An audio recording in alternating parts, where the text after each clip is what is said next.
Ini sayangnya kuliahnya nggak hari Senin ya. Kalau hari Senin kena libur nih kemarin. Ya nggak? Oke.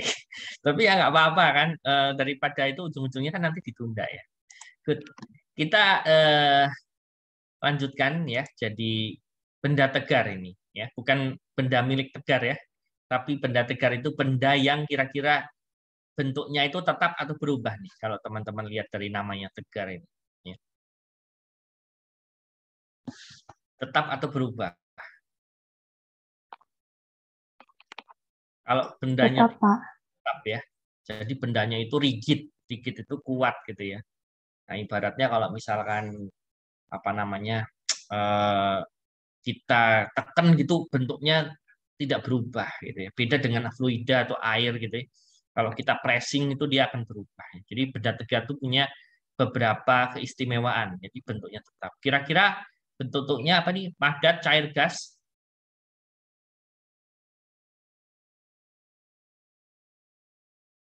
Fasenya cair, padat, gas kalau lihat gambarnya. Padat, Pak. Padat Padat, ya. Pak. Hari ini kita akan belajar terkait dengan balance ya, keseimbangan ya. Judulnya apa? Hidup itu harus seimbang gitu ya. Nah, jadi kita akan langsung masuk ke kompetensinya ya. Jadi kompetensi apa namanya? Yang diharapkan itu adalah kita dapat menjelaskan yang namanya keseimbangan ya. Untuk benda tegar itu apa aja? Nah, kita sudah belajar benda yang berbentuk titik atau partikel. Ya. Nah, sekarang kalau bendanya tidak berbentuk titik, tapi dia tetap padat, ya, itu seperti apa analisisnya? Ya. Tentu saja kalau bendanya itu berbentuk titik, keseimbangannya ada di titik itu. Sedangkan kalau bentuknya tidak berbentuk titik, ya, katakanlah seperti bolpen ini ya. Nah, berarti keseimbangannya pasti dekat-dekat di tengah, tapi nggak pas di tengah. Karena bolpen ini juga nggak simetris ya. Mungkin di sini lebih padat, di sini enggak. Jadi ini masalah keseimbangan ini penting kalau kita mau buat konstruksi atau teknik sipil gitu ya, teknik militer gitu. Keseimbangan itu penting. Ya, bahkan di dalam pembangunan rumah juga ya, yang namanya keseimbangan itu harus diperhatikan. Jadi pokok bahasan kita mungkin sudah pernah belajar di SMA, ada yang namanya torka gitu ya, kemudian momen inersia gitu. Kenapa harus ada momen inersia nanti kita belajar, pusat gravitas ya, dan mesin mekanik. Nanti habis kuliah ini ada beberapa aplikasi menarik yang bisa Anda dapatkan. Ya. Oke, nah sekarang definisi dulu nih ya. Nah, sambil kita santai ya. Nah, benda tegar itu definisinya apa? Jadi sebagai suatu kumpulan. Ya. Banyak titik yang masanya ya, kita lihat di sini, titik massa itu jarak antar titik massa itu tetap. Berarti kalau misalkan kita punya benda gitu ya, bendanya tegar itu jarak antar titik itu tetap, walaupun dia mengalami translasi atau rotasi. Jadi bendanya itu tidak berubah bentuk, ya. Nah, karena jarak antara titik massanya tetap, jadi dia tidak berdeformasi. Kalau dikatakan dia translasi murni, berarti pergeseran translasinya pada setiap titik itu sama pada selang waktu tertentu. Ya, contohnya bolpen ini, ketika bergerak ke kanan, gitu ya, apa yang Anda lihat? Semua titik di benda ini akan bergerak ke kanan. Nah, ini namanya translasi murni. Tapi kalau misalnya bolpen ini saya gerakkan seperti ini, nah, apakah semua bergerak atau hanya sebagian yang bergerak? Sebagian ya. Sedangkan yang di titik tengah dia tidak bergerak. Nah, ini namanya rotasi. Jadi rotasi itu adalah suatu gerak yang merupakan bentuk gerak yang berputar. Itu rotasi. Ya. Kalau gerak rotasi biasanya yang nggak bergerak apanya? Namanya titik apa ini? Titik titik apa? Titik tumpu. Ya, titik tumpu. Ya. Jadi titik tumpunya itu dia nggak bergerak. Kalau misalkan dia bertranslasi, ya berarti titik tumpunya juga bergerak. Ya, itu aja bedainnya. Kalau dia gerak rotasi di titik tumpu dia nggak bergerak. Nah, pada kenyataannya gerak dalam kehidupan itu contohnya roda mobil itu mengalami gabungan ya dari gerak translasi dan rotasi. Ya. Nah, apa yang Anda tahu tentang gerak rotasi? Nah, kalau gerak translasi ini kita bisa lihat contohnya orang yang masuk ke dalam air seperti batu begini ya. Ini dia tidak berubah bentuk ya. Berarti dia termasuk gerak translasi. Karena di setiap titik massa terhadap pusatnya itu jaraknya tidak berubah. Ini contoh dari benda tegar. Sedangkan ketika dia semua berubah dalam arah yang sama, itu berarti dia translasi. Nah, tetapi kenyataannya kita tahu kan, selain dia itu bergerak, juga berpindah translasi, juga berotasi. Badannya seringkali mengalami perubahan bentuk. Nah, ini kita kenal sebagai kombinasi dari gerak translasi dan rotasi. Nah, kalau sebuah benda tegar mengalami translasi atau rotasi, ya, maka ada beberapa hal yang perlu Anda perhatikan. Pertama, gerak yang paling sederhana untuk rotasi adalah gerak lingkar berubah beraturan, bukan, gerak lingkar beraturan. Ya. Artinya gerak lingkar dengan kecepatan sudut yang tetap. Yang namanya sudut itu biasanya kita ukur dari suatu titik. Ya. Katakanlah sumbu X, berarti ini θ1. Ya. Ketika dia berubah dari P1 ke P2, berarti dia berubah dari θ1 ke θ2. Nah, berarti dia ada delta theta atau ada sudut tempuh. Ya, namanya adalah sudut. Sudut itu bisa kita nyatakan dalam apa satuannya? Ada yang tahu? Satuan sudut itu apa? Radian. Radian, selain radian apa? Derajat. Ya, derajat. Ya.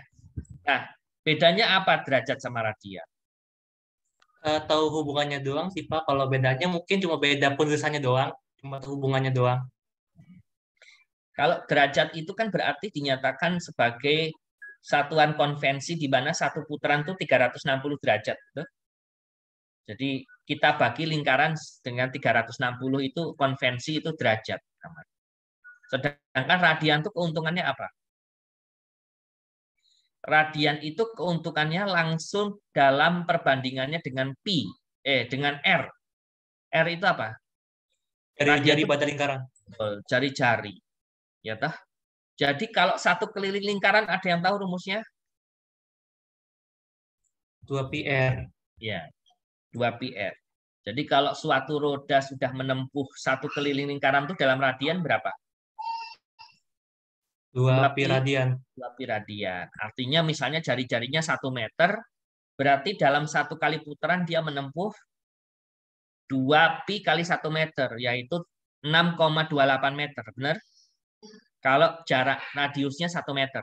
Jadi seketika satu lingkaran dia menempuh berapa? Satu keliling lingkaran dia menempuh jarak sebesar 6,28 meter. Benar ya? Kalau sekarang jari-jarinya hanya 30 cm. Berarti satu keliling lingkaran dia menempuh berapa?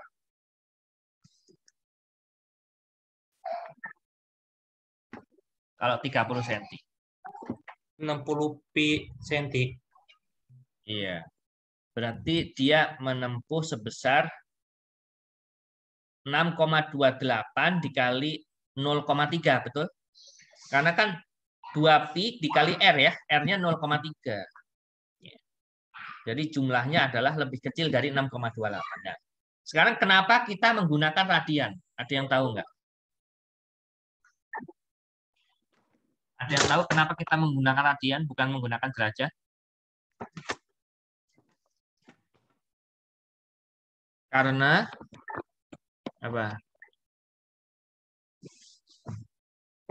Karena kalau kita menggunakan radian, maka kita langsung mendapatkan satuan internasional dalam meter, betul? Misalkan sebuah roda memiliki kecepatan sudut sebesar 2π radian per second. Artinya apa?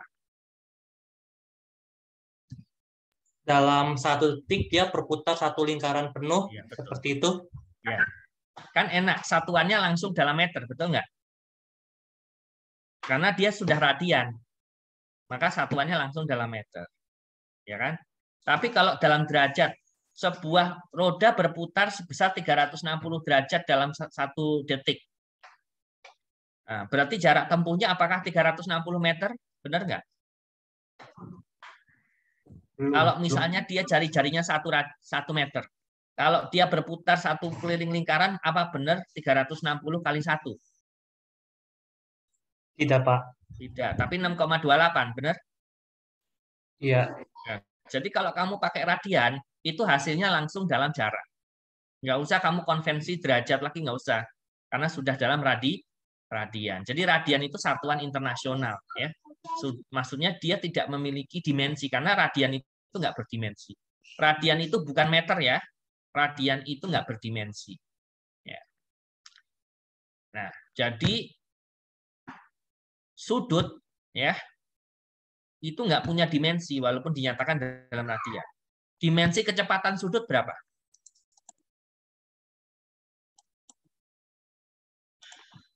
Omega. Omega dimensinya berapa? Radian per second kan? Benar? Rad per second itu apa dimensinya? Seperti. Ya. Seperti. Ya. Definisi radian itu apa? Omega sama dengan delta. Delta ini apa nih? Ini theta ya, delta theta per dt. Tadi jam 3. Delta. Delta theta itu satuannya apa? Radian. Tapi radian nggak berdimensi. Radian per second. Ya. Nah, sedangkan hubungan antara theta dengan R itu apa? Di sini R. Katakanlah jaraknya S, sorry. S ini R. Maka ada yang tahu hubungannya? S sama dengan theta kali R. Ya tah? R itu satuannya apa? Radius. Satuannya apa? Radius. Meter. Ya, meter itu satuannya apa? Dimensinya? L. L itu apa? Panjang. Sedangkan theta satuannya apa? Radian. Ya kan? Contohnya kalau dia 2 keliling lingkaran berarti 2 pi radian. Kalau dia 90 derajat itu berapa radian? Pi per 2, benar nggak? Kalau 180 itu pi. Ya. Nah, karena dia nggak berdimensi, berarti dimensi untuk S di kiri adalah L, dimensi untuk kanan juga sama dengan L. Berarti kita memiliki kesetaraan dimensi. Artinya dimensi sebelah kanan sama dengan dimensi sebelah kiri. Ya. Maka theta itu tidak berdimensi. Ya. Apakah sudah jelas ini bapak-bapak dan ibu-ibu? Atau para kakang dan para... Sudah jelas ya? Jadi kenapa kita pakai radian? Pertama, satuannya langsung dalam unit SI, dalam unit panjang meter, tidak usah ngubah-ngubah ke derajat. Ya. Ada pertanyaan sampai di sini? Kalau enggak, kita lanjut saja. Nah, 1 revolusi itu 360 derajat. Ya. 2 pi radian. Ini kok 3.600? Saya nggak ngerti. Harusnya 360. Oh, ini derajatnya itu dijadiin 0 sama PowerPoint-nya. Ya. Ini harusnya berapa? 360 derajat, bukan 3.600. Ya. Kebanyakan nolnya 1. Ini harus dikoreksi. Ya. Siapa yang mengoreksi? Silahkan. Anda koreksi sendiri masing-masing. Ya. Nah, jadi 1 radian itu adalah ya 360 dibagi berapa? 2 pi ya. Tinggal dibagi 2 pi. Jadi pi berapa ini? Ya. Berapa ini? Mungkin kucingnya Reza bisa jawab. Kucingnya Reza berapa nih ya? 1 radian itu berapa? Meong. Meong meong. 57,3 derajat ya. Ini tuh 0 ini derajat ini ya. Walaupun saya baru lihat slide, saya nggak ketipu ini. 57,3 derajat ya. Jadi seperti itu. Ya. Oke. Oke ya. Nah, RPM itu berarti apa? Rotasi per menit. Nah, kalau per menit berarti harus diubah ke detik dulu. Ya. Berarti dibagi 360 derajat per menit sama dengan 30 detik. Maksudnya apa?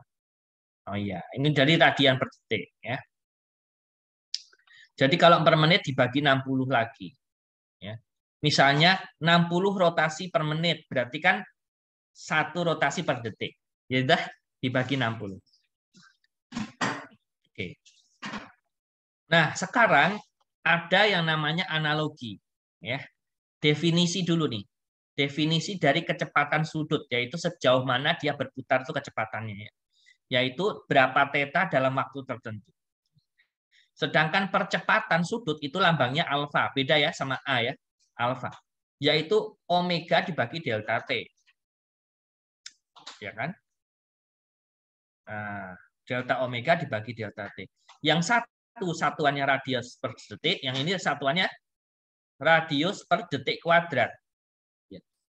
Ya kan? Kenapa? Karena omega itu kan radius per detik. Radius per detik dibagi detik berapa? Ini kan per detik. Radius tidak berdimensi. Radius per detik sama dengan seperdetik kuadrat. Ya, jadi dimensinya adalah seperti kuadrat ini untuk alfa.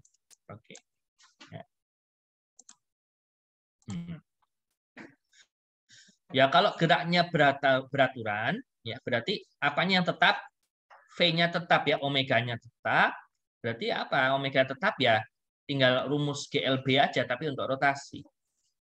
Berarti delta theta sama dengan omega kali delta T.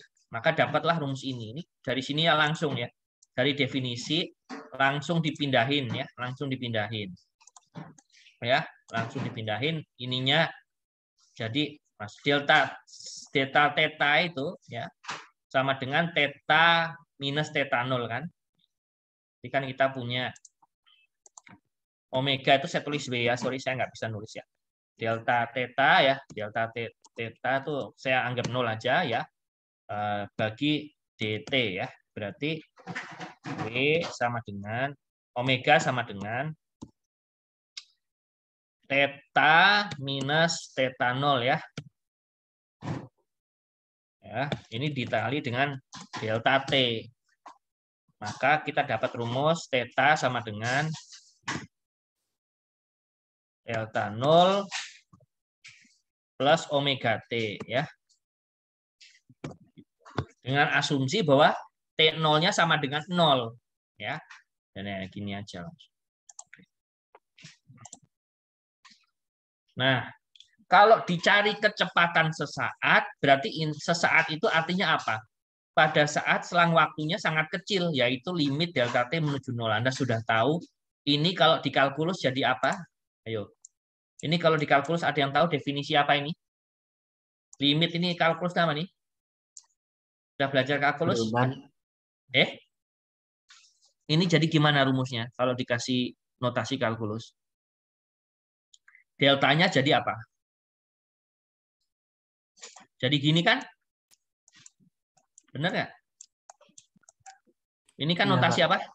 Ini notasi diferensial dalam kalkulus itu kan definisinya limit pada saat delta T menuju 0. Ya. Ya kan? Nah, ini kan alumni PPKU harus tahu nih kalkulus ya. Saya juga dulu ngambil kalkulus ya. Kalau ujian soalnya 10, esai semua nggak salah. Nggak tahu di sekarang kalkulus kemana ujian. Ya. Nah, kesetaraan translasi rotasi.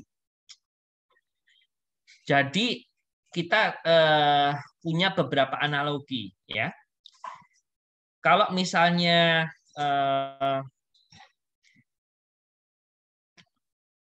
kecepatan sudut, analoginya apa? Analogi itu mirip dengan apa? Kalau di dalam translasi, mirip dengan kecepatan. Kalau percepatan sudut mirip dengan percepatan. Ya, jadi ada analogi di sini. Kalau percepatan sesaat berarti pakai limit ya. Nah, ini berarti d omega per dt, d omega per dt. Ya. Nah, ini kan rumusnya mirip ya. Ini mendapatkan rumus ini sama dengan kita mendapatkan rumus waktu gerak translasi. Ya. Masih ingat nggak dari mana? Dari definisi V sama dengan apa? V rata-rata ya. Apa V rata-rata itu? V0 plus V dibagi 2. Masih ingat nggak ini? Ya kan? Nah, masa lupa sih? Baru kuliah belum lama kan? Atau tidak lupa, cuman ngantuk. Ya. Jadi S sama dengan V kali T, benar? Maka masukin V0. Nah, ini bukan V ya, ini V rata-rata ya.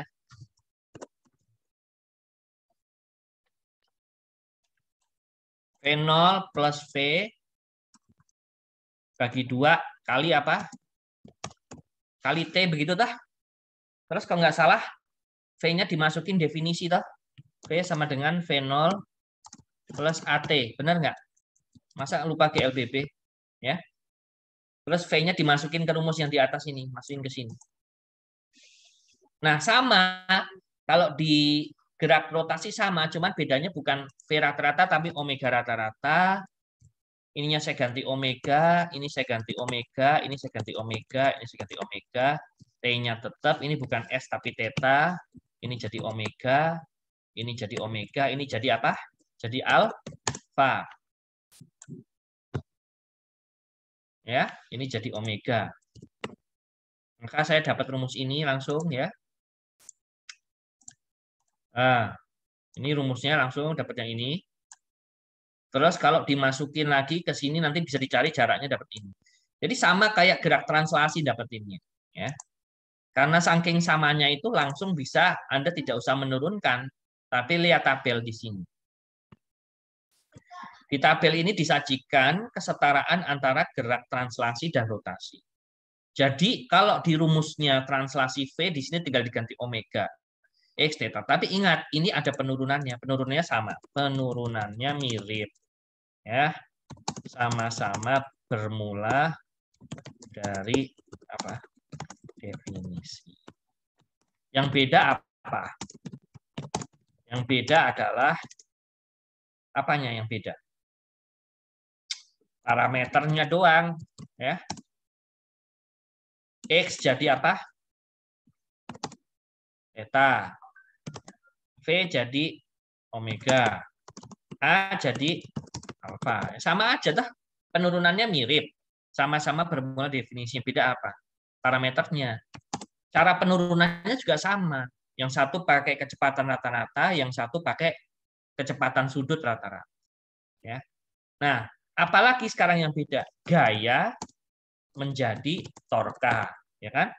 Nah, torka itu apa? Torka itu tahu, ya, lambangnya tahu sama dengan R dikroskan dengan F. Ya, itu torka. Itu mirip dengan gaya. Jadi yang membuat sebuah benda itu berubah kecepatan sudutnya adalah torka. Ya, jadi kalau rotasi mau kita ubah, gerak rotasinya itu perlu torka. Sama dengan gaya.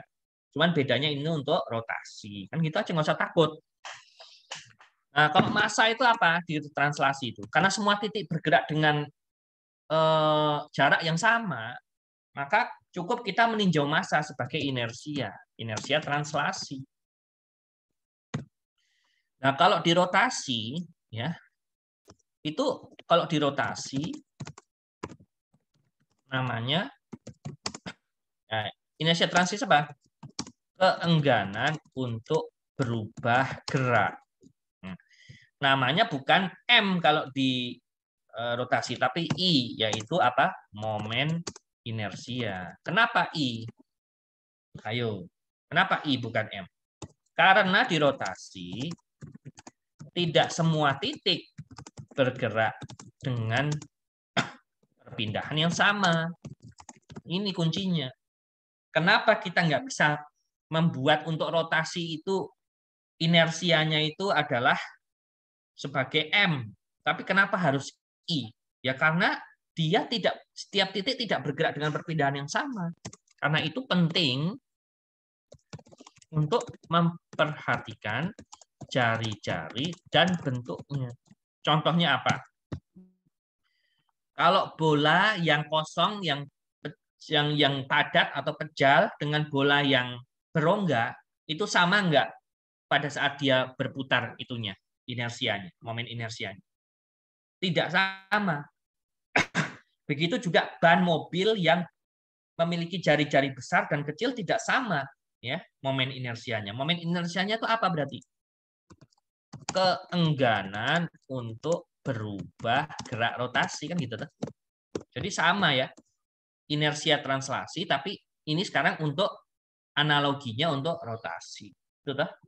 Jadi konsep-konsepnya sama kabeh ya.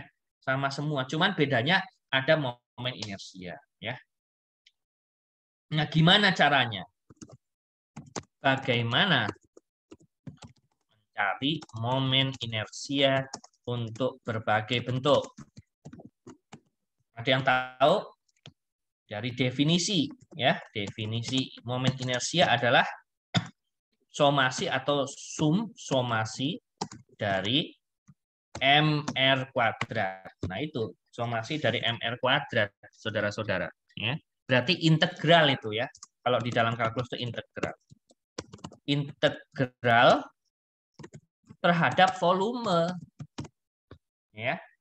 Ini ada kaitannya sama volume karena dia berbeda-beda untuk setiap bentuk. Ya. Nanti kita lihat contohnya. Nah, cuman dalam kuliah ini tidak dibahas penurunan I. Hanya digunakan hafalan untuk beberapa bentuk yang umum. Nah, hanya digunakan hafalan untuk beberapa bentuk yang umum. Ya. Dan contohnya apa ini nanti? Saya lewat dulu nih, saya terbang dulu. Nah ini. Ini contoh dari momen inersia beberapa benda yang memiliki posisi yang sama dengan inersia translasi. Ya. Cuman ingat ini satuannya adalah mr kuadrat. Berarti dimensinya apa? Kilogram meter kuadrat. Dimensinya apa? Massa. Kalau M itu apa? Panjang kali panjang kan begitu lah. Ini dimensi untuk momen apa? Momen inersia. Ya. Jadi boleh nggak saya nulis rumusnya? Massa sebuah roda adalah 20 kilogram meter kuadrat. Salah atau benar? Salah atau benar? Salah. Kenapa? Ini ada meter kuadrat. Berarti harusnya saya nulisnya apa? Momen inersia harusnya. Ya. Jadi ini harus diperhatikan. Kita nggak boleh punya rumus di mana massa sama dengan I. Nggak boleh. Kita nggak boleh nulis begini rumusnya. I sama dengan M gitu. Ini salah. Dimensinya nggak benar. Harus dikali dengan R kuadrat. Nah ini baru benar. Ya. Jadi dimensi yang benar itu adalah mr kuadrat. Ya, itu setaranya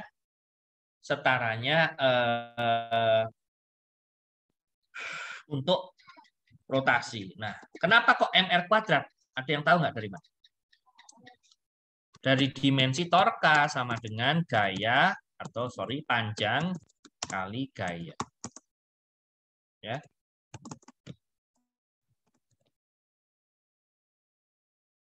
Ya kan? Nah, panjang itu apa?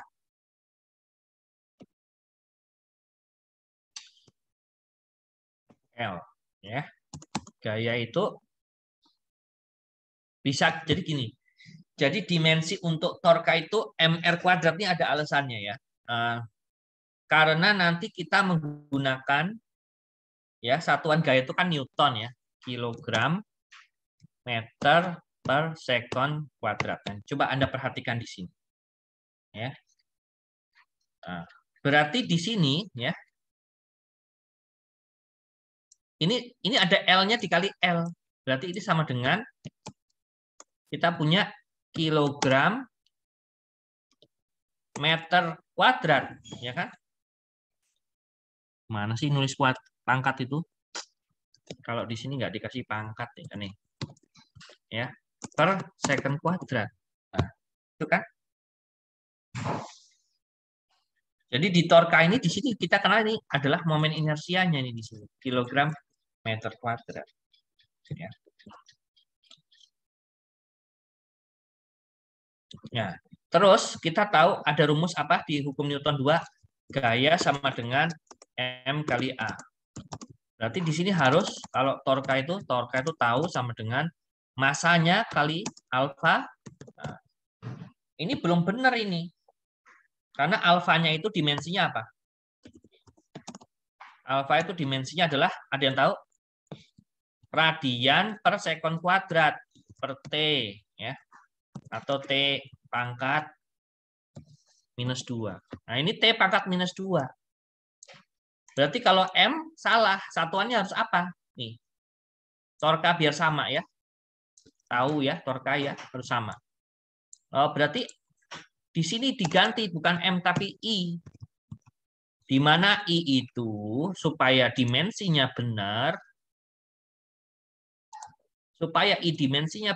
harus apa ini satuannya?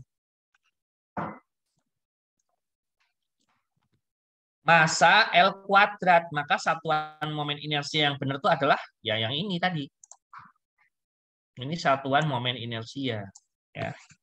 Supaya kalau kamu masukin ke rumus tahu sama dengan M alfa itu M-nya kan harus diganti I nantinya. Ya. Jadi ini rumus yang ini itu salah.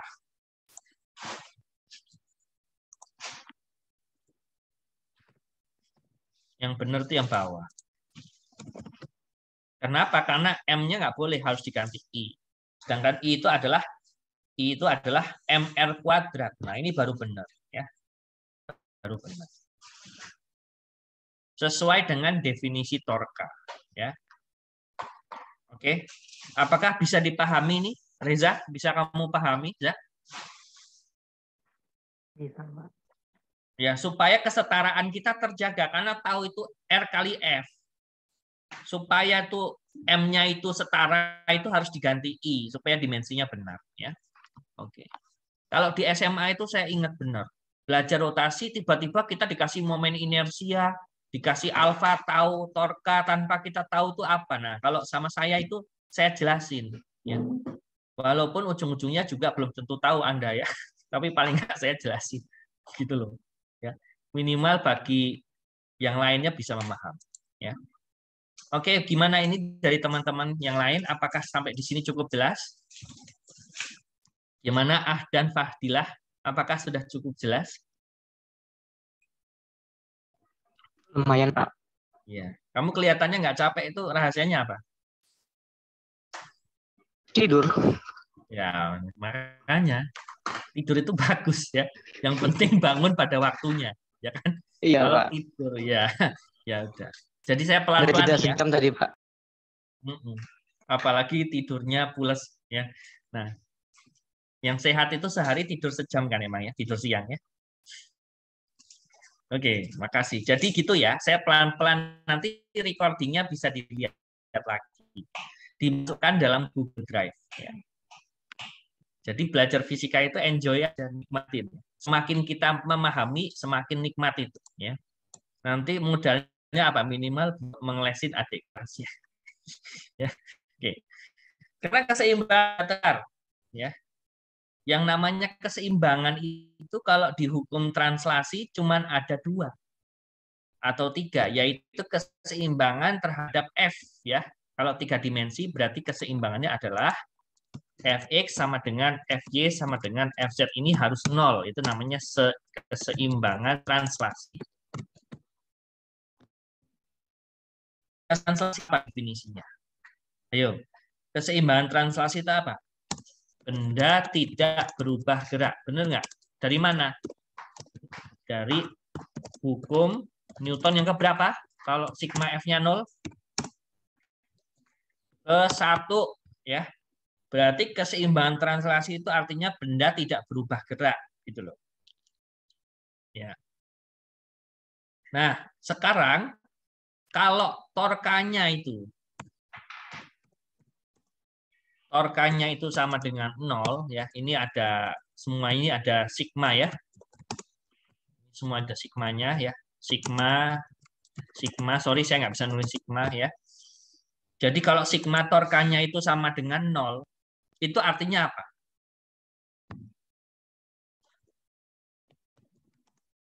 Benda tidak apa? Berubah kecepatan rotasinya kan sebetulnya. Apakah itu berarti benda yang berputar akan berhenti berputar atau terus berputar? Kalau sigma torkanya 0. Ada yang bisa jawab? Ini yang sering salah paham ini para mahasiswa. Jadi keseimbangan itu nggak harus berhenti atau diem.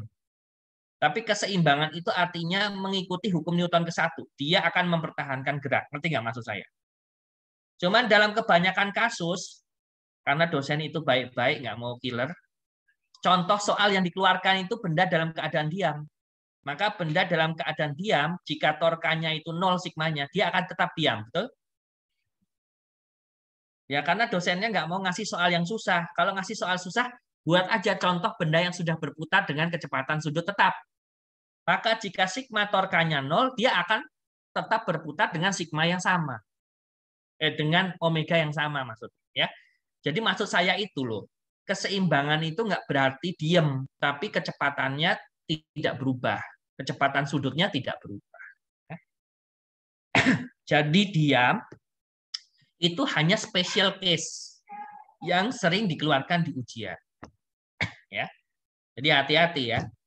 Jadi yang namanya keseimbangan itu bukan berarti dia diam, tetapi dia tidak berubah kecepatan translasinya, dia tidak berubah kecepatan rotasinya. Ya. Ya kan? Karena yang namanya gerak dan diam itu relatif. Nanti kita kalau belajar teori relativitas khusus, kita nggak bisa membedakan benda diam dan benda bergerak dengan kecepatan konstan. Contohnya apa? Contohnya kita di kereta yang ditutup jendelanya, keretanya itu kereta yang sangat bagus, kayaknya kereta maglev gitu ya, melayang. Pada saat keretanya bergerak, kecepatannya tetap, itu gelas kita bergoyang nggak? Atau air di gelas kita bergoyang? Enggak, berarti kita nggak bisa bedakan diam atau bergerak dengan kecepatan konstan. Makanya yang namanya keseimbangan itu bukan bendanya diam, itu hanya special case, tetapi dia tidak berubah gerak. Berarti dia lebih umum, ya, tidak berubah gerak translasi maupun rotasinya. Ya. Oke. Oke, mungkin ini sudah cukup jelas. Ya. Ya. Nah, pusat gravitas itu apa? Ya. Kok namanya kok gravitas nggak gravitasi? Karena kalau bahasa Inggris gravitasi itu namanya apa? Gravitation. Ini namanya center of gravity. Nah, gravitation itu gravitasi padanan bahasanya. Kalau gravity itu adalah gravitas, ya. Ini tiba-tiba yang buat slide jadi salah satu ahli bahasa Indonesia menurut Kamus Besar Bahasa Indonesia. Ya, kalau saya nggak akan peduli ya gravitas atau gravitasi. Ya. Nah, ini membicarakan hal yang tidak terlalu esensial sebetulnya. Ya. Kenapa namanya gravitas? Karena itu dari saduran dari gravity. Ya. Karena gravitation namanya gravitasi. Ya. Jadi namanya pusat gravitas. Oke. Pusat gravitas itu apa? Sebuah titik, namanya juga pusat ya. Di mana, nah, sebetulnya ini salah definisinya. Sebuah titik di mana dapat dianggap. Nah, itu harusnya benar, ya. Ya kan? Nah, ya kalau masih ada kesalahan, Pak Dodi aja yang buat slide ya. Capek deh, ya nggak usah. Jadi sebuah titik di mana dapat dianggap sebuah benda bekerja, ya. Jadi titik di mana sebuah benda bekerja. Jadi artinya seperti ini. Jadi titik di mana benda bekerja yang torkanya itu terhadap sembarang titik sama dengan barat masing-masing. Jadi dia boleh dianggap sebagai perwakilan yang paling mewakili keseluruhan. Ya. Nah, contohnya begini. Ini di sini ada kan, W di sini ada, W di sini ada, W di sini ada, W di sini ada, W di sini ada. Kalau kita ambil ya semua nilai W ini kan capek. Coba kalau misalnya ya siapa ini namanya yang jarang saya sebutnya. Misalnya Dian ya. Dian saya minta ngitung di sini. Terus Gian ngitung di sini, Gian. Ya. Terus siapa lagi? Ratna di sini. Terus ada lagi siapa? Ruth. Ya. Ayo dia, capek dong. Banyak banget. Maka semua titik ini daripada kamu menganalisis satu-satu, cukup diwakili oleh satu titik saja, yaitu pusat gravitasnya. Oke. Jadi ini adalah boleh anggap sebagai perwakilan yang tepat, ya. Jadi semua titik ini cukup ditinjau satu titik, yaitu pusat gravitasnya. Ini kalimat ini dipahami dengan benar dulu ya. Kita ulangi ya. Jadi pusat gravitas ya adalah titik. Jadi titik dia, nggak boleh berupa banyak titik, satu titik. Satu titik di mana berat total, di mana berat total itu apa? Berat dari keseluruhan benda, ya. Jadi di sini W-nya adalah W total, tidak boleh W di sini. Kalau W di sini nggak boleh W total, W masing-masing segmen ya. Kita potong-potong ini, kita potong-potong banyak nih. Nah, capek kan kita potong-potong. DW-nya dihitung satu-satu ya. Pakai kalkulus nih.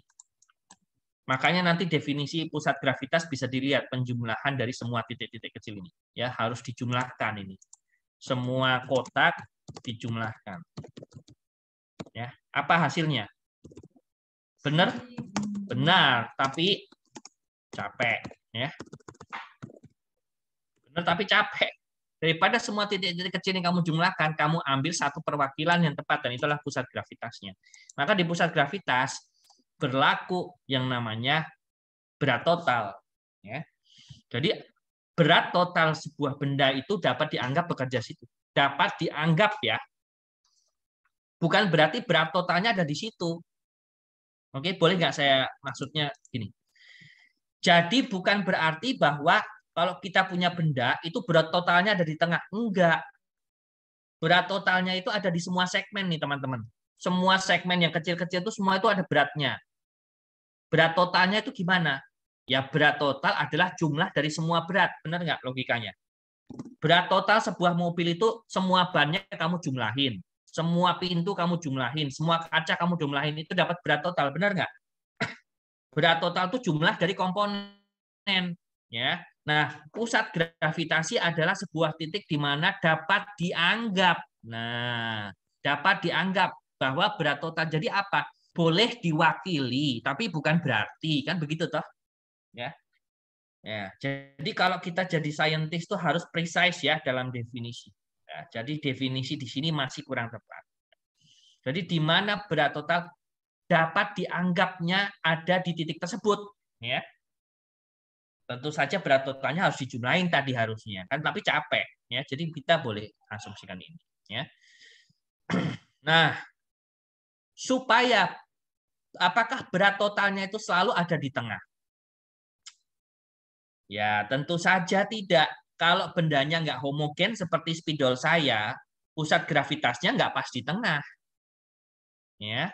Jadi kalau dia di tengah itu kalau bentuk dan ukurannya, shape-nya maksudnya, itu homogen dan simetris ya. Saya ulang lagi. Kalau bentuknya homogen, artinya kerapatannya sama di semua titik. Dan bendanya simetris, maka pasti pusat gravitasinya ada di titik tengahnya. Ya, itu namanya simetris.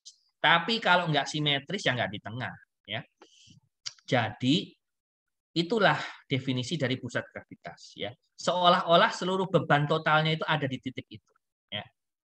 Ya. Kenapa kita harus belajar pusat gravitas? Jadi, maksud dari definisi ini saya ulang lagi. Daripada ini batangnya harus kita potong kecil-kecil, terus kita jumlahkan semuanya dengan W masing-masing ya, dengan berat masing-masing yang kita potong itu, lebih baik kita menghitung cukup pusat gravitasinya dengan W total. Jadi dia adalah perwakilan ya. Saya jadi terlalu banyak di sini, tapi ini penting ya. Karena kita seringkali tidak paham definisi pusat gravitas. Ya. Nah, bagaimana kita menyatakan secara matematis? Sebetulnya integral yang benar ya.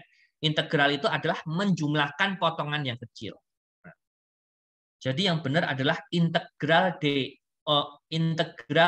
Wx, integral W dx ya, di mana W itu adalah berat untuk sebuah komponen dx. Jadi sebetulnya kalau boleh saya gambar ya, saya akan coba untuk hentikan ini sejenak dan mengeluarkan screen favorit saya yang berwarna. Ini adalah screen favorit ya, putih suci perawan ini ya, masih.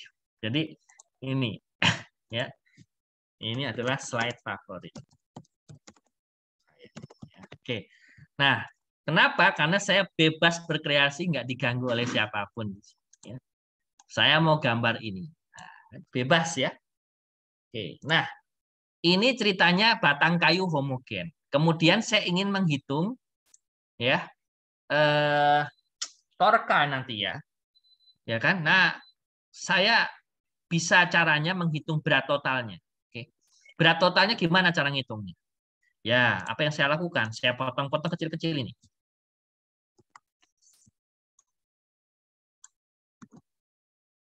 Ya, saya potong lagi ini. Motongnya harus sama enggak? Ya, kalau mau rapi sama. Kalau nggak mau sama ya juga nggak apa-apa. Kenapa? Ya ini kan slide saya, terserah saya mau seperti apa. Ya kan? Mau nggak sama juga boleh. Mau sama, mau nggak sama itu terserah saya. Ya. Nah, mau kecil-kecil yang penting semuanya ini nyambung-sambung menyambung menjadi satu. Ya, masing-masing punya apa di sini? Punya DW. DW itu apa? DW1, DW2 gitu dan seterusnya. Saya potong-potong sama.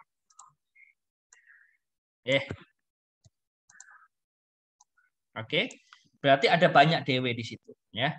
Maka masing-masing punya W1, W2, W3 betul? Nah, kalau saya ngerjain satu-satu kan capek. Berarti seluruh total ini bisa saya wakili dengan mengintegrasikan DW ya. Nah, mengintegrasikan DW. Jadi sebetulnya yang dimaksud dengan pusat gravitas itu perwakilan dari semua potongan ini. Daripada harus dikerjain semuanya, kita wakili dari satu titik. Ya. Oke lah, ya. Kita akan kembali kepada slide TPB. Ya. Jadi pusat gravitasi itu yang integral tadi, kalau diterjemahkan menjadi seperti ini. Ini sebetulnya slide-nya bisa lebih pedagogis ya, tapi mungkin nanti mana jadi terlalu lama. Ada sebetulnya ada definisinya. Di internet bisa dicari lebih jauh lagi. Ya.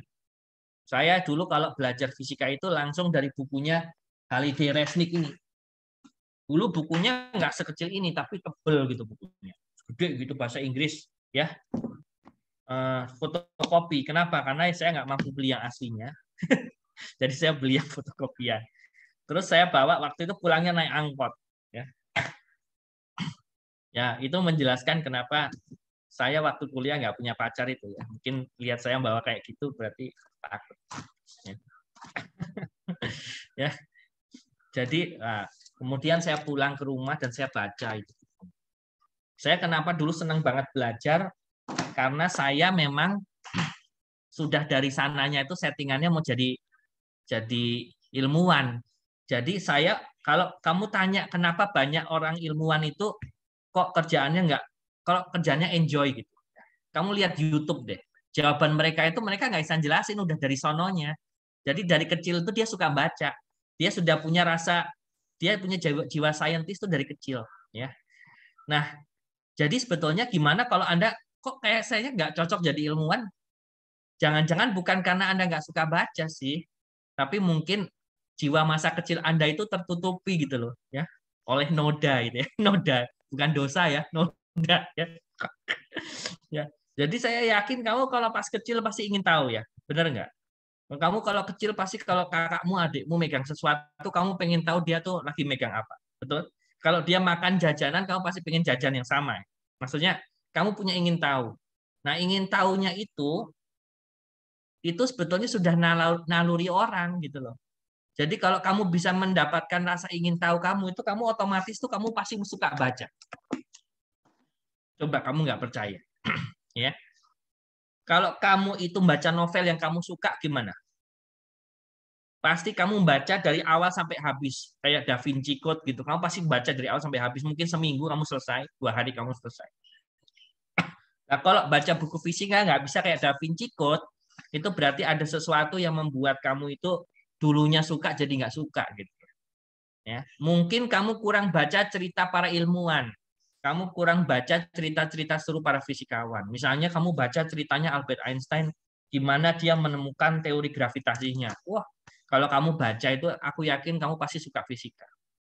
Ya, nah, dosen-dosen fisika itu kalau saya tanya, kok bisa suka fisika? Jawabannya dulu waktu kecil nggak ada bacaan lain. Jadi waktu kecil dia baca buku-buku fisika gitu. Karena mungkin yang ada di perpustakaannya waktu itu ada buku fisika dia suka gitu kan. Atau dia suka fisika karena ternyata dia menemukan seorang tokoh yang menginspirasi ya. Nah, mudah-mudahan Pak Dodi atau Hendradi gitu. Tapi kalau bukan saya juga nggak apa-apa ya. Jadi menginspirasi untuk menyukai fisika ya kan. Yang kadang salah di mahasiswa itu gini. Kamu menyukai fisika definisinya kamu harus masuk jurusan fisika. Enggak. Kamu masuk fisika itu kalau kamu emang benar-benar mau mengaplikasikan ilmu fisika.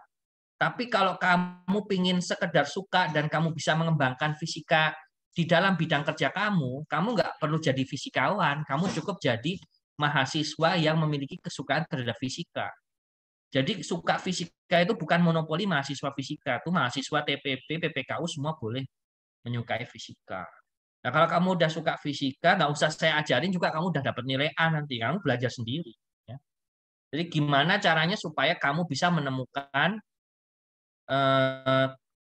potensimu yang hilang waktu jadi anak kecil itu. Ya. Nah, karena Einstein waktu ditanya kok Bapak bisa hebat seperti itu, ya, jawaban Einstein, aku hanyalah anak kecil yang terperangkap dalam jiwa orang tua gitu. Artinya Albert Einstein itu karena dia seperti anak kecil berpikirnya, dia berpikir intensif dan fokus. Nah, itu yang mungkin kita jadi tidak ada. Wah, ini mohon maaf ya jika saya banyak berceramah ya. Karena saya udah lama nih ya nggak berceramah ya. Oke. Ya, kalau diceramain sering ya. Kalau berceramah jarang ya. Nah, oke ya. Nah, jadi begini ya para mahasiswa ya.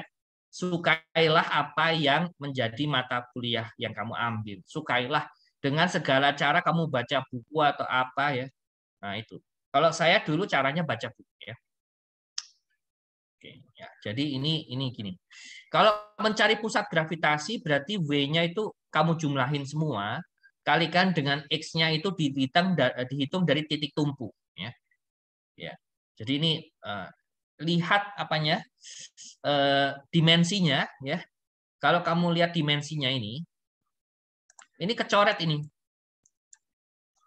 Jadi dimensi sebelah kiri itu adalah L, dimensi sebelah kanan sama dengan L. Ini analisis dimensi ini untuk ngecek rumusnya ini udah benar belum. Ya, karena W-nya kecoret, maksudnya bukan W-nya bisa sama kamu coret gini, tapi dimensinya ini kita ngomongin dimensinya. Dimensinya sama, ya. Oke.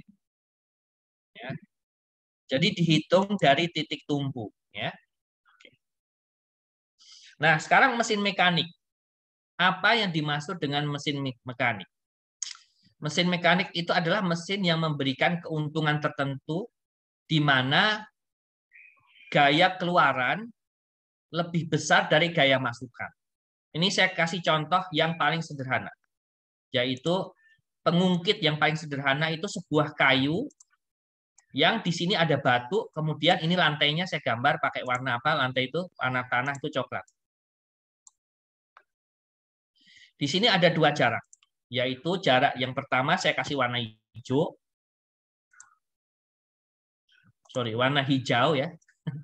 Aduh, kok coklat, sorry. Warna hijau. Ya. Kalau hijau itu bahasa Jawa ya, namanya buto hijau ya. Nggak ada buto hijau. Buto hijau. Oke, sekarang ini warna yang ini. Nah, oke. Nah, ini namanya apa yang tengah ini? Ini yang tengah ini warnanya apa? Biru, Ini namanya titik apa? Titik apa ini? Titik puspa. Titik tumpu ya dah. Ya kan? Ini titik tumpu. Ya, udah terlalu desperate saya buat Anda ketawa aja keluar titik pusat. Ya, titik tumpu ya. Titik tumpu. Ya. Oke, gitu. Nah, berarti di sini kita ambil aja sebagai kalau begini, inputnya yang mana, outputnya yang mana. Kalau kamu mau mengangkat beban, itu bebannya kamu taruh di mana? Di sebelah kanan atau sebelah kiri? Kanan. Sebelah kanan. Ya, kalau di sebelah kiri itu berarti kamu malah lebih capek. Ya, saya ulang lagi ya, bebannya kamu taruh sini. Ya, beban. Beban apa ini? Beban apa? Beban bermassa. Oke, beban hidup ya. Beban bermassa. Oke, nah berarti gaya masukannya apa? F-in-nya di mana ini? Ini F-in-nya atau F-out-nya nih? Ini F-in-nya. Kalau yang sini berarti F-out-nya. Ya, kamu beri F-in, di sini F-out. Nah, misalnya kamu memberi, ini jaraknya, ini berarti apa ini? Berarti ini S-in, ini adalah S-out. Jarak input, ini jarak output. Jarak itu dihitung dari mana? Dari titik di mana kamu memberikan gaya sampai titik tumpu. Ya, oke. Nah, actual mechanical advantage itu adalah keuntungan yang real, yang aktual, yang keuntungannya itu adalah yang kamu temukan di lapangan. Ya.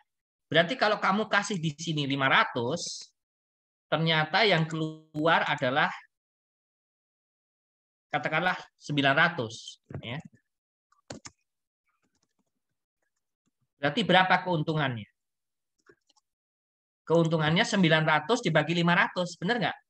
F out dibagi F in. Ya kan logikanya F out-nya harus lebih gede dari F in dong. Buat apa kamu buat alat ini? Ya kan? Ini namanya pengungkitnya. Jadi seperti ini. Berarti 900 dibagi 1000. 500. Berapa ini? Ada yang tahu berapa? 1,8. Betul? Betul? Nah, sekarang jaraknya ini ternyata setelah kamu ukur, jaraknya ini adalah 100. Jangan 100. 1 meter. Sedangkan jarak yang ini, setelah kamu hitung, ukur, ini jaraknya adalah berapa? 0,2 cm. 0,4 lah. Meter. Ya. 0,4 ini 1 meter. Berarti sebetulnya secara ideal itu kamu harusnya dapat berapa? Gimana cara ngitung? S in dibagi S out. Berapa jadinya? S in-nya berapa tadi? 1 meter. S out-nya berapa tadi? 0, ayo bareng-bareng berapa? 1 dibagi 0,4 berapa? Ada yang tahu nggak? 2,5, Pak. 2,5. Artinya apa? Kalau mesinnya itu mesin sempurna, ya, mesin sempurna, kamu masukin 500, harusnya keluarnya bisa berapa maksimal? Kalau dia 2,5. Kalau kamu punya 500, keluarnya bisa 500 kali 2,5, benar nggak? 500 kali 2,5 itu berapa? 750, Pak. 7. Salah. Nggak apa-apa. Coba berapa 500 kali 2,5? 1250. Hah? 1250. Iya, 1250. Kenyataannya kamu cuma dapat berapa tadi? 900. Kok nggak 1250? Jawabannya gimana? dalam kenyataannya selalu terdapat yang namanya apa? Gesekan. Betul nggak? Ada gesekan udara, ketidaksempurnaan lain ya. Nah, jadi sekarang kamu udah tahu bedanya ama sama ima. Apa? Kalau ama laki-laki, ima perempuan. Ama itu artinya yang kamu lihat real di lapangan. Ya. Kalau ima itu yang ideal. Ngerti nggak maksudnya? Makanya di dalam ima, ideal mechanical advantage atau ima, itu yang kamu pakai bukan gayanya, bukan rasio gaya, tapi rasio apa tadi? Rasio jarak. Ya. Karena kalau ima itu kamu lihat idealnya, kenyataannya tidak seperti itu. Ya. Baik, kita lanjutkan saja dulu. Ya, ini contoh mesin mekaniknya. Ya. Kalau saya yang buat slide-nya tadi, saya mulai dengan pengungkit pesawat tadi, itu lebih jelas ya. Tapi kalau begini ya kurang jelas. Ya. Kalau contoh saya tadi udah agak jelas nggak? Ya, gimana? Damar Pratama Georgius tadi contoh yang pengungkit itu tadi juga jelas. Ya, nggak apa-apa kalau belum jelas nggak apa-apa. Kamu nggak perlu menjilat saya. Ya, tapi kamu merasa jelas ya udah. Ya kan? Nanti Pak Dodi kecewa kalau saya bilang nggak jelas. Padahal saya nggak kecewa. Ya, hanya sedih. Ya, oke. Jadi apa namanya? Ini kita lihat di sini ya. Beban mesin ideal. Kamu masukin F-in dalam mesin. Nah, mesin itu bisa apa aja ya? Bisa katrol, bisa pengungkit, bisa roda. Ini macam-macam ya. Jadi mesin itu bisa macam-macam. Kamu masukin ini dalam mesin, kamu dapat F out-nya berapa? Ya. Jadi di dalam IMA S in S out ini F out-nya harus dijelaskan dulu ini. S out F out-nya itu apa ini? Harus dijelaskan ini. F out ideal atau F out aktual? Ini F out apa ini? Nggak jelas nih slide-nya. Ayo, ada yang tahu nggak? Ini F out di sini tuh F out ideal atau F out yang real? Ya, mungkin Reza bisa jawab. Ini F out-nya ideal atau real? Yang di rumus di atas ini. Ideal. Ideal. Kamu kok hari ini nggak terlalu aktif sih? Ya. Nah, ya karena apa? Karena kamu ini ya lagi memberi kesempatan pada yang lain. Saya positif thinking aja Reza ya. Karena di sini ada banyak yang lain ya. Kok yang nyalain kamera itu aja gitu. Kemana yang lain gitu? Apakah mereka takut dengan saya? Gitu. Padahal saya kan jauh di sini, tidak perlu ditakuti. Masa muka kayak gini serem? Iya Pak serem ya gitu ya. Nah, jadi F out di sini yang ideal ya, seperti yang kata Mas Reza tadi. Ya.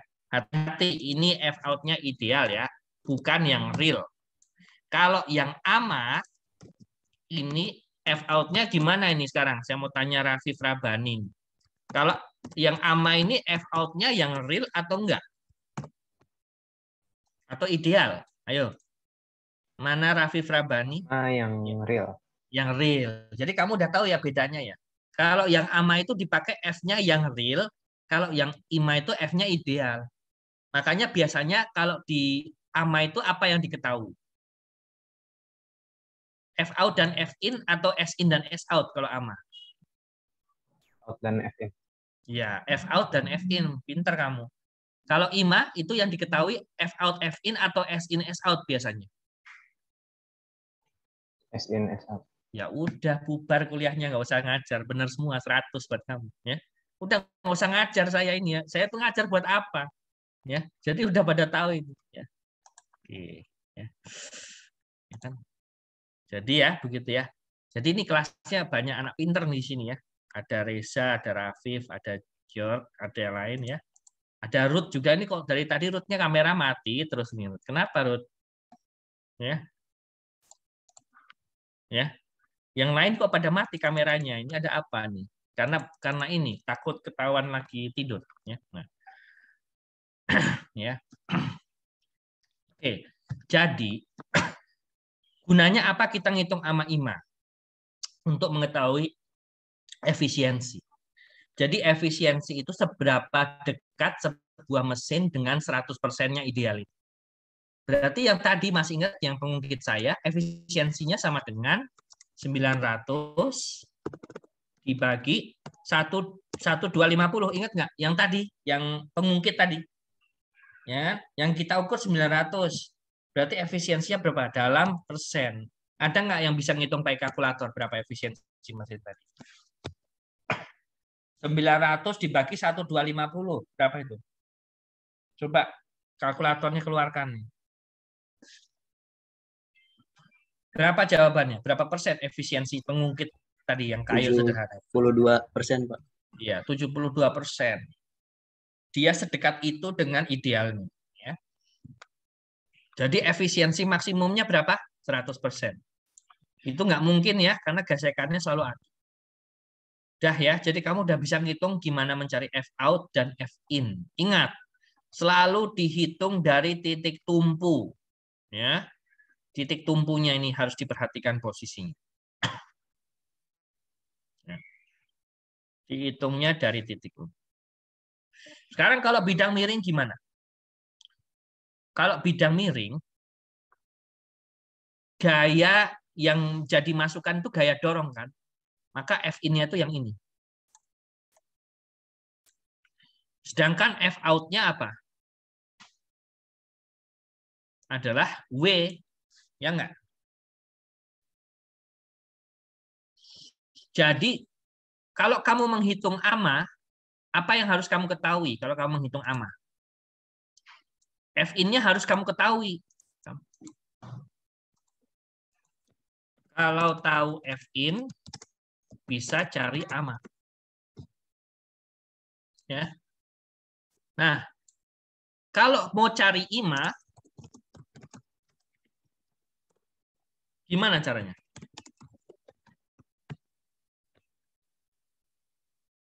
Kalau mau cari IMA, caranya gimana? Di WhatsApp. Enggak, maksudnya IMA ideal mechanical advantage. Caranya gimana? Ayo, kamu harus tahu S in. Ya enggak? S in berapa? S out berapa? S in berapa? S out berapa? Cara ngitungnya gimana? Cara ngitungnya lihat di sini. S in-nya itu apa? S in-nya itu adalah, ingat, selalu sama dengan F in. Nih. Nih, lihat nih. Ya. S out-nya itu selalu sama atau sejajar dengan F out. F out-nya mana? Ini. Berarti di sinilah sejajarnya. Makanya di sini yang diambil adalah H. Ya. Jadi S in itu adalah bidang miringnya. S out-nya adalah H. Karena apa? Ya tadi, sejajar dengan gaya beratnya ini. Ya kan? Nah, berarti sekarang kamu sudah paham dari mana munculnya ini ya. S in itu adalah yang merah, S out itu yang hijau nih. Ini hijau. Ya. Jadi ini kalau kita ngomongin panjang selalu ngomongin IMA. Kalau ngomongin gaya ngomongin AMA, ya. Saya kira sudah cukup jelas ini ya. Jika L itu jauh lebih besar daripada H, maka yang terjadi adalah kita bisa anggap bahwa S in-nya itu hanya kecil, jadi bisa kita hilangkan kalau kecil ya. Nah, tapi nggak selalu begitu ya, hati-hati, tergantung dari seberapa kecil H dibandingkan ini. Nah, sekarang kalau transmisi torka, ya, IMA itu ngitungnya gimana? F in-nya ada di roda sini. Ya. Berarti R in-nya juga di roda ini. IMA itu adalah ya elah. Ini salah ini. Salahnya di mana ini? IMA itu kok rumusnya salah ini. Harusnya R in dibagi R out. Benar nggak ini? Atau saya yang salah?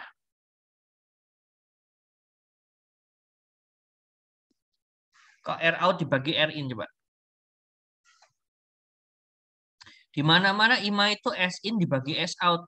Kalau ini F in, nah,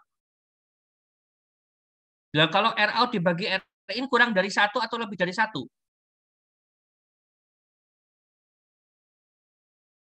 Ini salah ini, ya. Ini harusnya R in. Ini R in, ini R out nih, ya. Coba saya dikoreksi. R in itu kan lebih besar daripada R out. Nah, kalau R in dibagi R out baru benar, berarti lebih dari 1 IMA-nya, ya. Kalau AMA itu berarti di sini, ya. Torka out dibagi torka in, ya. Ya. Ya, seperti ini. Ya, coba AMA dikurangi IMA berapa? AMA dibagi IMA. F out, R out dibagi F in, R in. Dibagi dengan R in dibagi R out. Coba kalau dihitung kayak gini gimana hasilnya?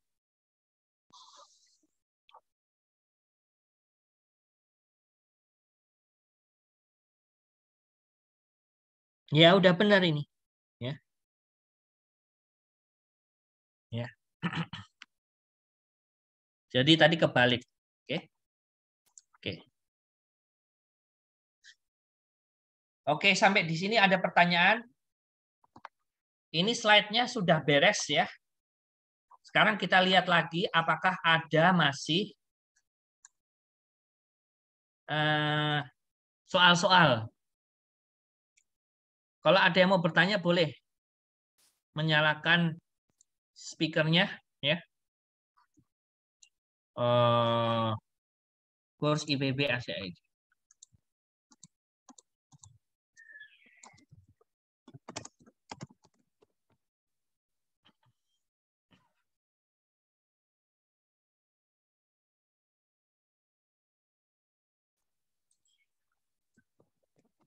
Kalau nggak ada yang bertanya, kayaknya udah pada mau pulang ini.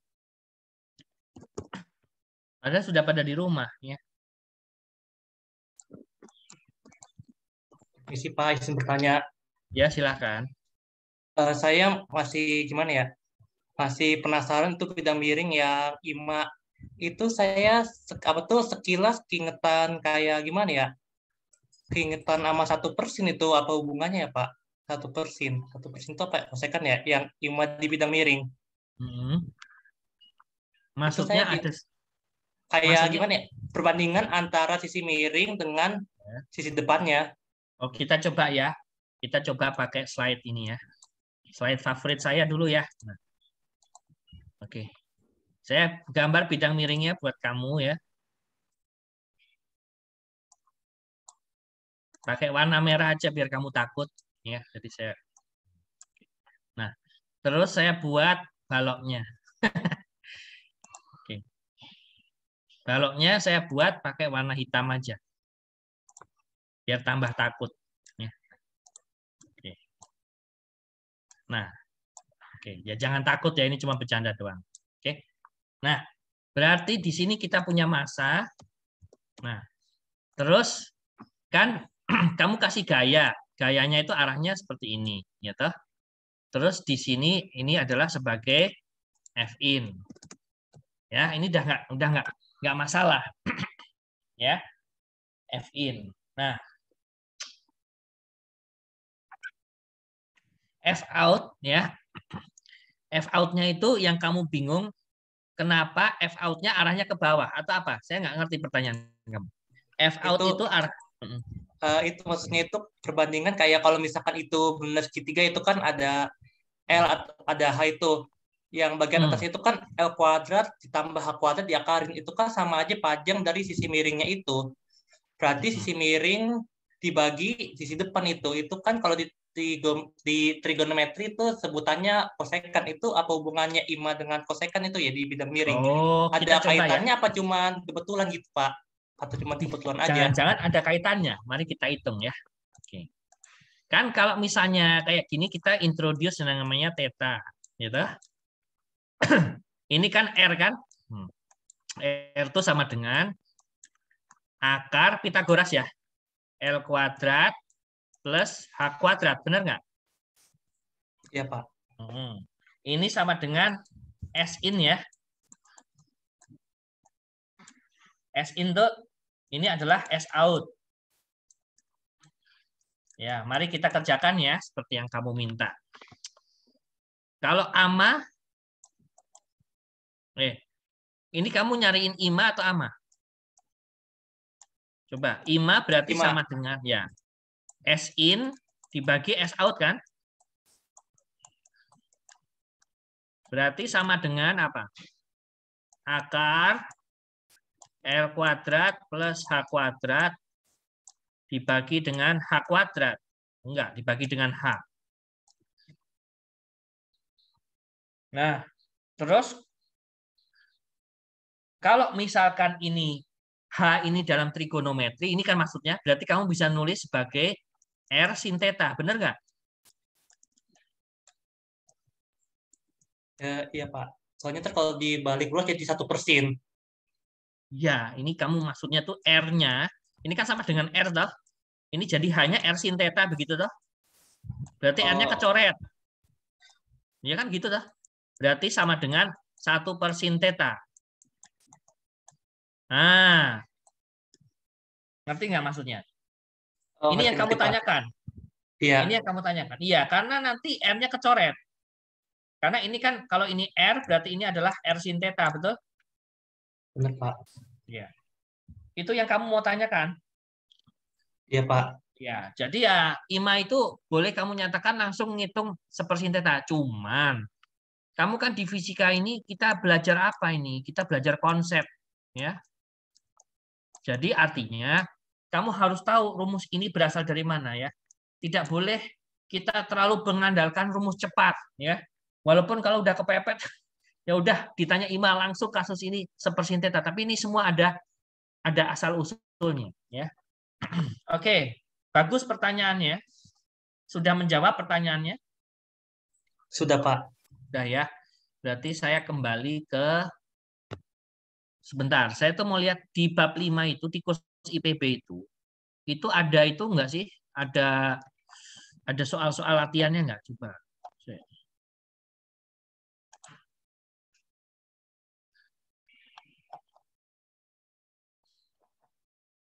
Soalnya masih belum selesai waktunya ya. Dinamika mencari keseimbangan dalam hidup.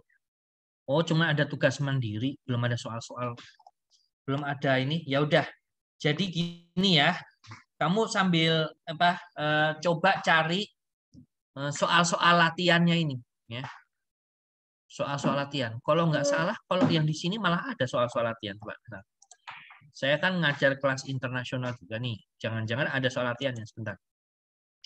Supaya kamu bisa latihan soal ya.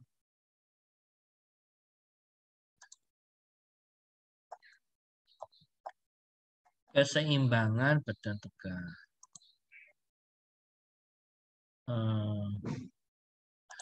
Oke.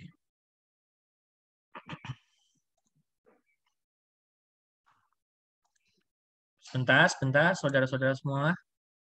Saya membuka slide yang satu lagi. Jangan-jangan ada soal latihannya. Oke.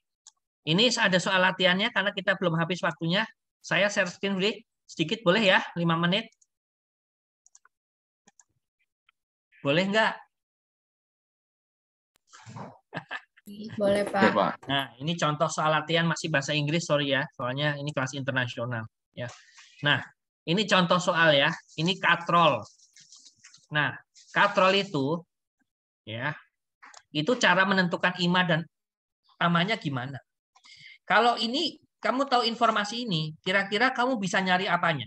Bisa nyari AMA atau IMA-nya? Ya. Coba. Salsa, coba Salsa.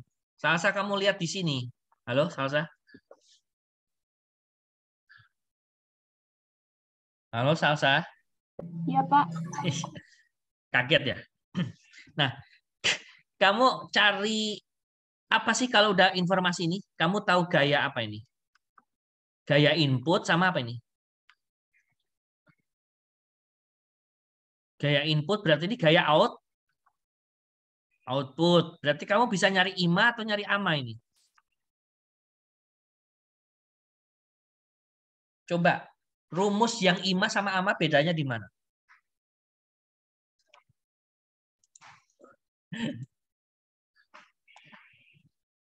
Tadi rumus yang ada IMA sama AMA itu gimana? Nih. Yang ada gaya itu IMA atau AMA? Nih, baca nih. Yang ada gaya itu IMA atau AMA? AMA, Pak. AMA. Berarti kalau kamu tahu gayanya, yang kamu bisa cari apa di sini? AMA atau IMA tadi? AMA, Pak. AMA, betul. AMA itu rumusnya apa nih? Coba dibaca. F out per F input. Ya. Di sini F out-nya berapa? 100? 120. F in-nya berapa? Ya benar. F in-nya berapa? 120. Iya. F in-nya? Tadi F out-nya benar 120. F in-nya 60. 60. Itu kalau pegasnya seperti ini, ya. Pegasnya dibiarkan bisa bergerak. Berarti AMA-nya berapa? 120 dibagi 60 kan gitu kan? F out Ya. dibagi F in. Berapa itu? Jadi berapa jadi ini? 2. 2. Ya kan? Nah, berarti yang di sini kamu punya yang namanya AMA, ya. Oke. Nah, sekarang udah boleh kamu matiin ya. Kalau menghitung IMA gimana caranya? Ada yang bisa ngasih usulan? Gampang yang tadi saya ajari itu loh. Kita harus tahu S in dan S out-nya. Benar nggak? Halo? Halo Reza. Reza lagi. Reza, halo. Kamu masih ada nggak? Kamu tahu kan titik tumpunya di mana nih yang lihat kedua nih?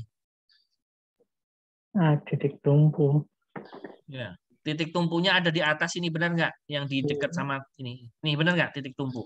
Iya. Titik tumpu ya, titik tumpu. Kalau ngitung IMA, kamu tarik dari sini. Berarti S in-nya dari mana? Yang hijau ini semuanya S in ya, benar nggak?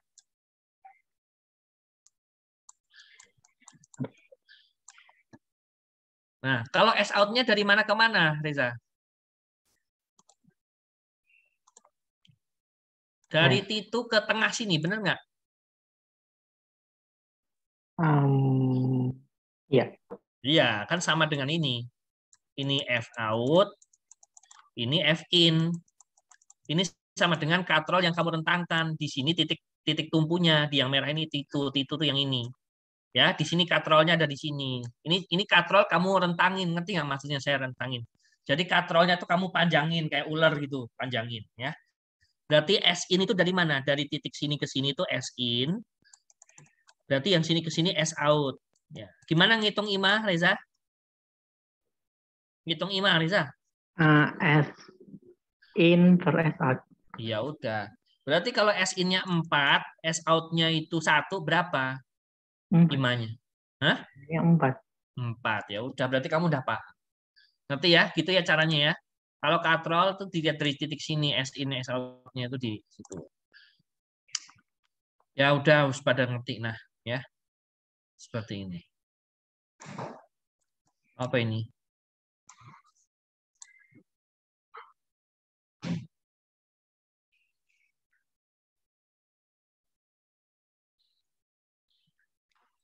F in-nya berapa, F out-nya berapa? Ini kok IMA-nya 2, dari mana? Ya.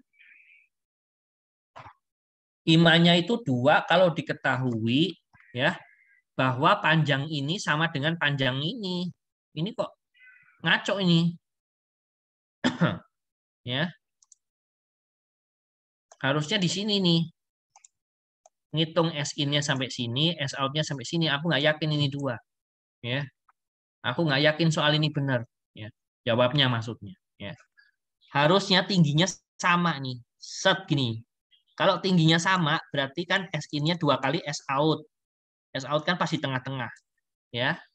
Berarti ini harus ada yang hati-hati ini. Nggak sembarang begini. ya. Ini saya nggak yakin, ya. Oke. Nah, sekarang ya, kalau ini benar-benar sama tingginya, berarti boleh ini dianggap 2. Kalau Fin-nya ini sama, ya, titik tumpunya itu ada di atas, harus ditarik pada ketinggian yang sama. Ya. Nah, kalau ini benar, berarti ini baru bisa dikerjakan. Ya. Jadi ini tadi harusnya titiknya ada sampai di atas. Ya, jadi kalau misalnya bebannya 500 kilo, gayanya 260. Ya. Berarti amanya F out dibagi F in, ini gampang. IMA-nya tadi udah dihitung 2, tapi IMA-nya syaratnya tingginya harus sama. Supaya S in-nya itu sama dengan 2 kali S out. Ya. Jadi kalau ini benar kasusnya, berarti efisiensinya adalah 25/26. Ya. Jadi syaratnya tadi ya, IMA-nya itu 2 ini harus sama ini tingginya. Kadang itu yang kayak gini aja masih bisa salah. Ya. Contohnya otot Achilles. Ya. Nah ini ada solusinya sudah diberikan. Ya. Bisa lihat sendiri gimana cara mengerjakannya. Saya tidak akan mengerjakan ini, tapi saya akan share slide ini. Share-nya di WA saja ya, supaya Anda bisa mempelajari ini. Ini ada contoh latihan soal dan solusinya.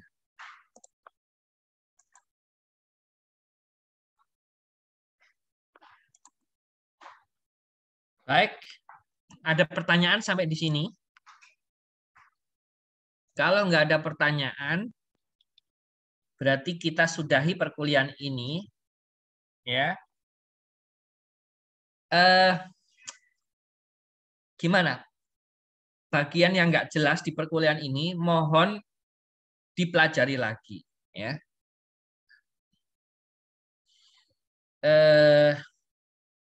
Kemudian bagi teman-teman yang tertarik, ya, saya ada beberapa ini sebelum saya selesai. Ini masih share screen nggak ya? Masih ya? Yaitu saya mau mengumumkan adanya pendaftaran untuk Olimpiade Nasional Fisika. Ya. Tidak terbatas pada mahasiswa fisika, tapi seluruh mahasiswa IPB. Ada yang sudah tahu informasi ini? OnMIPA bisa daftar di sini. Ya. IPB link open portal, ini saya share di grup. Salin gambar, saya forward di grup.